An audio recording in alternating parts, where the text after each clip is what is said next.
هیچ کس متاسفانه از درون مردها با خبر نیست.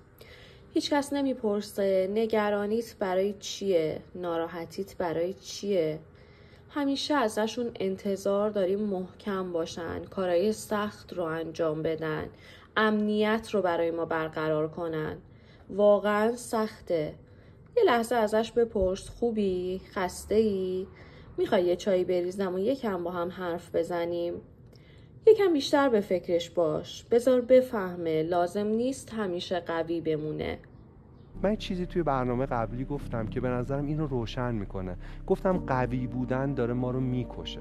میدونید این که در فرهنگ ما این وجود داره که مردها نباید ابراز احساسات کنن، اندوهشون رو نشون بدن. مرد که گریه نمیکنه. شاید همین دلیل اینه که مردها کمک نمیخوان در افسردگی. انقدر جمع میشه، انباشته میشه که ناگهان دیگه شانه های روح اون آدم ها توان تحمل این بار رو نخواهد داشت.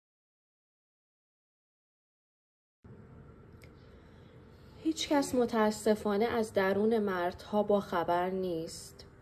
هیچ کس نمیپرسه نگرانیت برای چیه، ناراحتیت برای چیه. همیشه ازشون انتظار داریم محکم باشن، کارهای سخت رو انجام بدن، امنیت رو برای ما برقرار کنن. واقعا سخته. یه لحظه ازش بپرس خوبی؟ خسته ای؟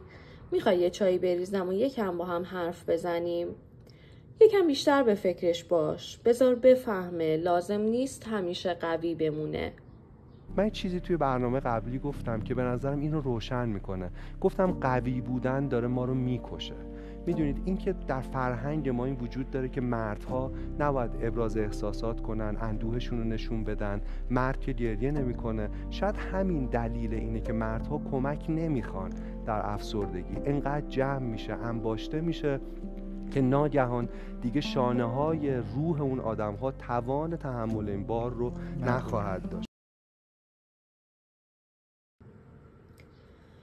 هیچ کس متاسفانه از درون مردها با خبر نیست. هیچ کس نمیپرسه نگرانیت برای چیه، ناراحتیت برای چیه.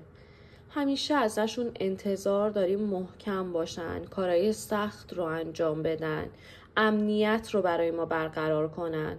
واقعا سخته. یه لحظه ازش بپرس خوبی؟ خسته ای؟ میخوای یه چایی بریزم و یکم با هم حرف بزنیم؟ یکم بیشتر به فکرش باش. بذار بفهمه لازم نیست همیشه قوی بمونه. من یه چیزی توی برنامه قبلی گفتم که به نظرم این رو روشن